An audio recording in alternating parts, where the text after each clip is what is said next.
Now the question here is, when a person faced with fear, mentally and physically, when it affects a person's mind, what can a person do? How does a person able to handle all these type of things?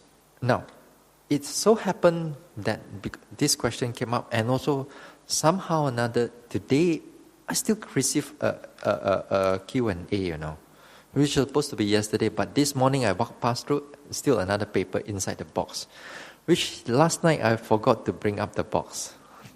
Then it came, but never mind. But it also related to the question just now also is related to this also. Let me read for you. Should we apply different techniques to handle pain in life versus during meditation? Should we apply different techniques to face pain in life versus during meditation? During Vipassana meditation, one notes pain continuously and enduringly as is intensifying the pain. However, in life, if we do the same, for example, pain of losing loved ones, we may fall into depression or long mourning. Should we then note it as dukkha and anatta to minimize and cut off the pain and to detach oneself from the pain? So here, the question again here, you want to know whether should we apply a different technique when we face a certain problems in life? During in the meditation, we are taught to note. You got pain, you got fear, you got this and that. You are taught to note those things. But when we outside there, are we going to apply the same thing just to note? So the question also, this one also is also mentioned that if we keep on noting when we are out there, we're going to end up with even more problems. Even more problem or even more depression or prolonged form of mourning or something else. So this is also related to the fear also. How do we deal with this type of things in life? Especially the objects that you are facing is very unpleasant to you. Alright? They're unpleasant to you. Now, for this time, sometimes the unpleasant part is that somebody died. From the question, let's say somebody died, you lost somebody, and then that pain in the mind, the sadness in the mind that you may have. Alright? So another here part is that also the fear that arises. The fear that arises when you face with something which is unpleasant to you. So how are we going to handle these things in life?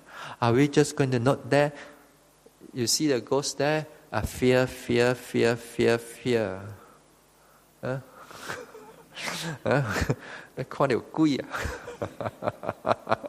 For example, I know, I know there are many types of fear that we go through. But how are we going to handle in everyday life? Now, in the retreat life, while we are in the retreat, the fear here, we should learn to pay attention to the fear, to really feel the fear as if like it's just another pain in the leg. But dealing with the mental type of unpleasant feelings, you need a lot of skills and you need a lot of bravery. You need a lot of courage to note them. During in that retreat, let's say at night, somehow you meditate and you forgot the time. You meditate until 10:30, 11 o'clock. Nobody around you anymore. Nobody. You open up your eyes. Nobody around.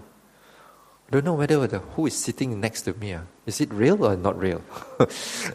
Then pee pop pop already Then the fear may comes in.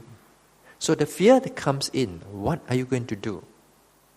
Because sometimes in this retreat, for example, you have a lot of yogis. You may not feel it. But in other retreats, sometimes there's no retreat and then there's one or two yogis. They may sit up there and nobody else, So I don't also stay at the first floor near. Nobody stays up there. So maybe so one person in it, dark and so on. So what are you going to do? Let's say the fear arises. Yeah.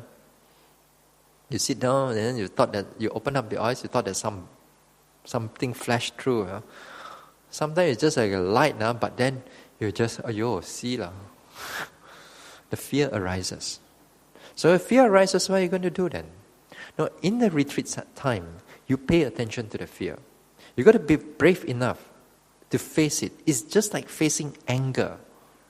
You're facing anger instead of thinking about the object. Thinking about what you think the object is like. So, for example, if there is a ghost or somebody else or whatever it is, if so happened, if you have that, you should pull the mind back to noticing the fear. You let the external thoughts go away. Or you keep it aside. Note the fear. If you don't note the fear and you keep on thinking about the external things, then the fear will not stop. And then you are dealing with the object wrongly at this time. You are dealing with the concept. You're not dealing with the reality. The reality here is the fear that arises in the mind. So what you should do? Let the ghost sit next to you or whatever it is. Let them sit. They want to be there. Let them be there. You note the fear. You watch your fear. Forget about whatever that's happening. Note the fear. See how is it like. See how it grow, getting more, getting less. It makes your confidence and so on. And you note. See how it shrink, and how it disappear. A lot of times, we have to do that.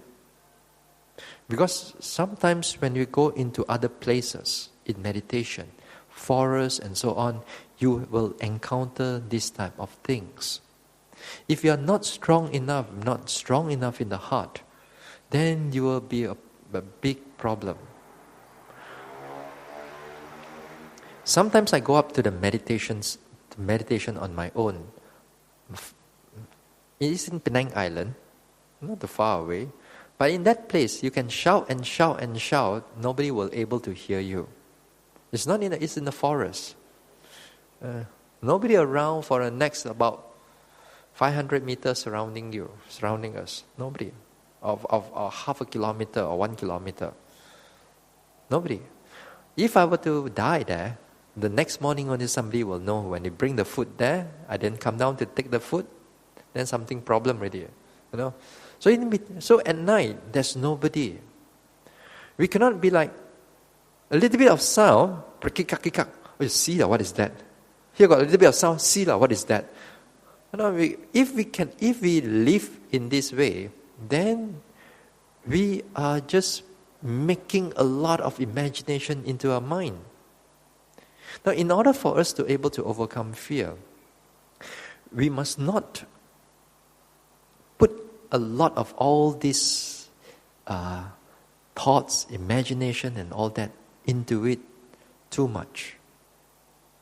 Because a lot of times we hear something, we begin to connect with our own interpretation, our own judgment, and our own, and then all types of fear arises.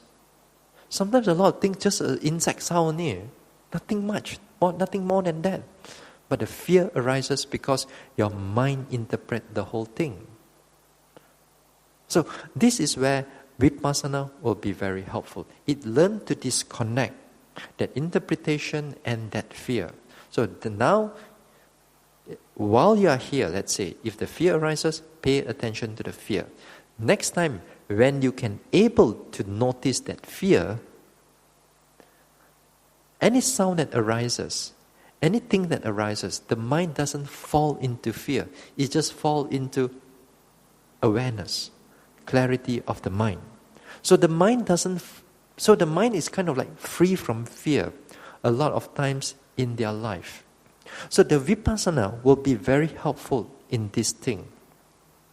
Because it learns to disconnect, just taking up the fear, but it don't connect whatever that is your hearing or what you are seeing. And it's very good. Because these things, it makes you very flexible to go into different parts of meditation. A different area of meditation. To face things, in a meditation center or in other places. And one of the things that people fear sometimes in meditation center, they thought that at night people keep knocking their door. Sit down, sleep already, talk, talk, talk, talk, talk. What is that? Then they open up. Nobody. Tomorrow night, same thing again. Knock, knock, knock, knock, knock. They open up. Nobody, nothing. See, then they go and report to the teacher. At night, somebody keep knocking my door. I asked my roommate, roommate, yeah, I also here, but I didn't tell you because I don't want to disturb you, you see. Then once they start, they start fear already. See, what is that? This meditation center got ghosts, got these spirits and so on. No, that. It's all in the mind. But most of the time, what is it? Because they don't look at the door, they look out, Because sometimes it's just the lizard. Wall lizards stay there and the tail is just talk, talk, talk, talk, talk there. So they keep on looking out, nothing. But they forgot to look at the door. Because they come down to the door, because sometimes they got insects and so on, they take the insect and then they stay there. A lot of times it happens. Nowadays also, even people knock, even a real ghost car or a lizard or whatever, keep them. You want to knock, keep knocking, I want to sleep. Keep knocking, it doesn't matter. As long as you are not disturbed, then all right. So a lot of times, it's all our own imagination, and we do not know how to disconnect our imagination. So all the fear arises. So one thing.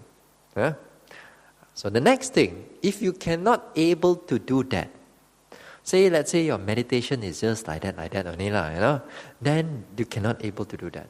We are taught that, sometimes we are taught that, okay, if you fear, what do? Protective chanting, for example, parita chanting. Let's say you use iti piso. But when you use iti piso, there must be also a technique for you to able to do it. Not just chant like that, hoping that the ghosts go away, or whatever go away. It's not. It's not going to be like that. It's not about just because you chant and then you want things to be your way, It's not like that again. Now, when you have that fear, you don't have that mindfulness, let's say, and you remember about the Buddha, the Dhamma, and the Sangha, and then you start to do the chanting. Now, what you're supposed to do is that you bring your attention away from it, and then you hold on your attention to the Itipiso Bhagawa.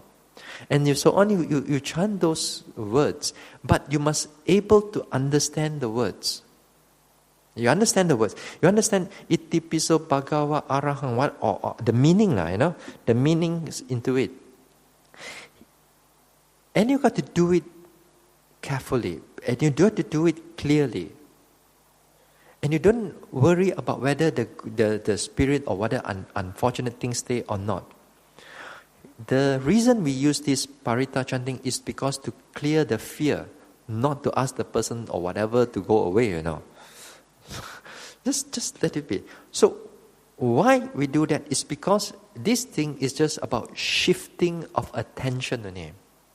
You shift the attention from fear to the itipiso, so that when you concentrate on the itipiso, you concentrate on the chanting, then your mind is not there. When the mind is not there, the fear also slowly disappear. And slowly disappear if you able to do the chanting properly. But also you must able to understand the whole path of the whole meaning of the chanting. It gives you the effect to overcome an external fear. So this is one way. Sometimes again people do like metta. But again, sometimes a lot of times they do metta with ulterior motive. Not really true. Sometimes, for example, you go into a hotel room, after you kai already, you at night you go to a hotel room, you go inside, you feel so, There's nothing there. Perhaps there's nothing there because somebody, your friends or whatever, has been influenced you. And you go to hotel room, you do metta first. You don't do metta, and then the ghost will come and pull your leg at night. You're really so afraid that all these type of things. So what do? May all beings be here, be well, happy. Be here. You stay at your place, I stay at my place. Be well and happy for you. I do metta for you, okay? I do metta for you. You don't kacau me. Don't disturb me. Stay there. May you be well, may you be happy. You think it will work? Huh? You think it will work? It will not work. Why it will not work? Because there's ulterior motive behind it. You are not radiating the metta to him or to her or to it, You are radiating the metta because you want to get rid of it. Isn't it? You want to get rid of the whole thing, whatever the thing is that even you cannot see also. It's all in your mind only, right now. So when you do this type of metta, may you be well and happy, but at the back of your mind is the ulterior motive. But you didn't see your ulterior motive. You only thought that just because you read from the book, somebody says that you must do metta. So you also do metta. Just because you learn a bit here and there, so you start doing metta. And you thought that metta is going to work. After you do it, you still cannot work. At night still pull my leg. How? That is not something wrong with the metta. It's something wrong with you. When we talk about intentions. Last week, ulterior motive. It's difficult for us to understand an ulterior motive behind it. The desire that goes together with it, why is it that all this ulterior motive is, connected with our actions, speech, thoughts, and so on. We don't see all this behind it. But as a meditator, you begin to note the intention. You begin to note that whether that intention is appropriate for you to do or not to do.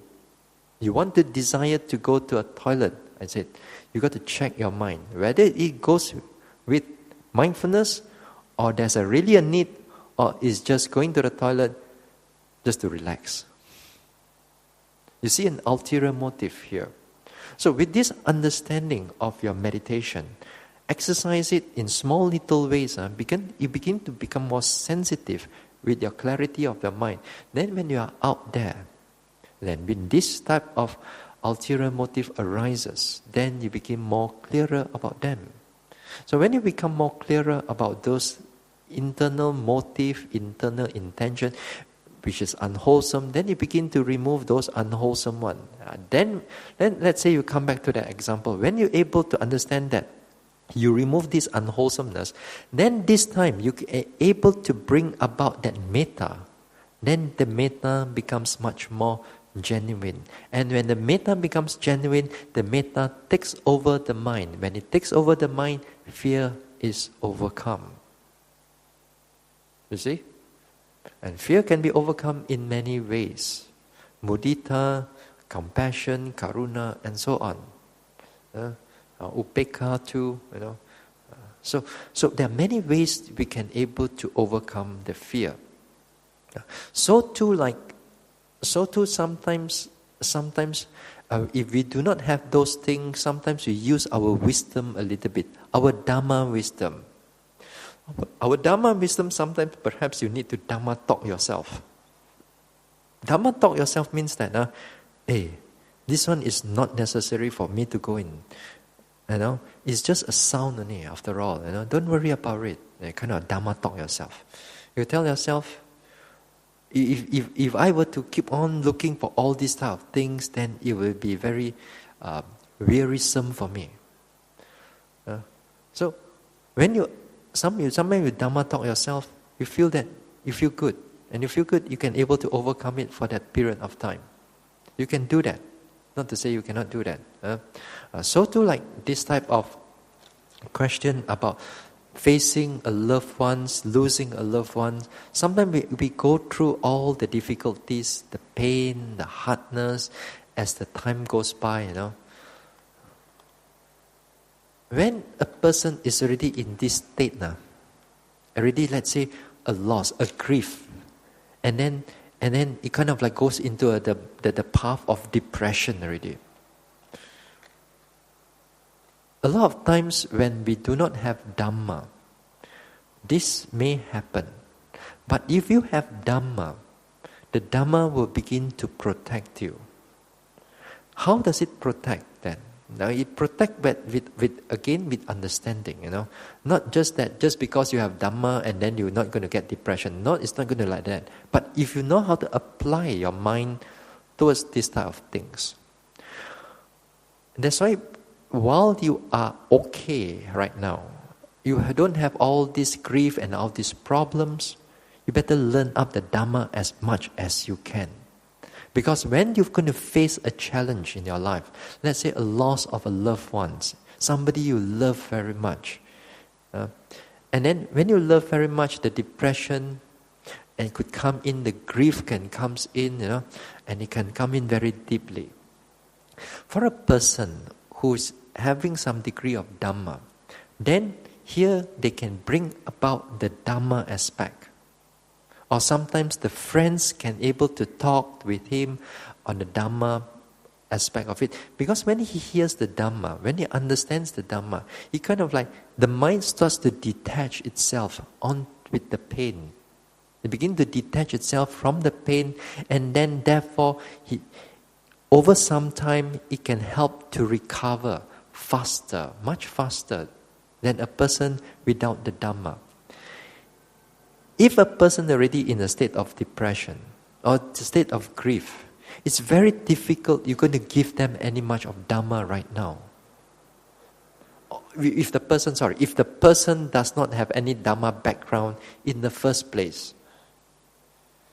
In the first place, if they don't have any much Dhamma, you're going to tell them about the Dhamma. Hey, this one is already over, Hey, you cannot, this one, we can do merits for them, we can do dana for them, But they're not going to able to accept all this explanation, because the mind's already shut down at that moment of time. But for a person who has Dhamma, then it's different. When he hears this Dhamma, the mind is able to open up to understand. Okay, then we go for dana. Then we can able to do dana, because in the past that person has done it, the dana offerings before. So it's going to be very helpful. So therefore, as much Dhamma you have before all these things happen, if you have those Dhamma, it's wonderful. If you have more Dhamma, if you have more practice, even more wonderful. Because when it comes to the time of loss, fear, the mind doesn't fall into it too deeply. That means in the past, perhaps if you have a loved one pass away, then you cry and cry and cry. You dip down, the graph goes down, and then it goes flat at the bottom for a long period of time before you can able to go up again to be happy, something like that. But when a person have a Dhamma, it doesn't go down fully down, but in a short time it begin to climb up again. It begin to climb up again, and then it can lead a normal life. We still go through the grief. We still go through the sadness, but we don't go through until it becomes too deep, until we cannot get up from it. Because along the way, if you have the Dhamma will say, okay, the person is already dead. We should learn to let go, and we should learn to do merits for him. We should wish the person well and good. Whatever that's needed, whatever merits that can be accrued from here, we share the merits. With this type of thinking about this thing, this way of thinking, it will help yourself, not just the person, but yourself, from getting too much into the sadness, into the grief. So you can able to pull yourself out so much more faster than before. So therefore, as I said, this Dhamma will protect you if you use it. If you're able to reflect, you can reflect. So for example, like this is impermanence. What the Buddha says about dukkha, surely there will be death. And then if you're able to practice about mindfulness on death and so on, then you begin to be able to accept death as part of the whole process of life. Now, whoever, whether it's the loved ones, whether it's somebody is neutral to you, or whether somebody you don't like, those type of things, you begin to able to accept it as they are. So because of that acceptance of death, then therefore our mind doesn't fall too much into the grief and depression. And those acceptance again is a kind of a mindfulness. So you are exercising the Dhamma to protect yourself. So when you go back there, you exercise as much Dhamma as you can. So whenever this type of challenges comes to you, you'll be very helpful for your happiness and for your life.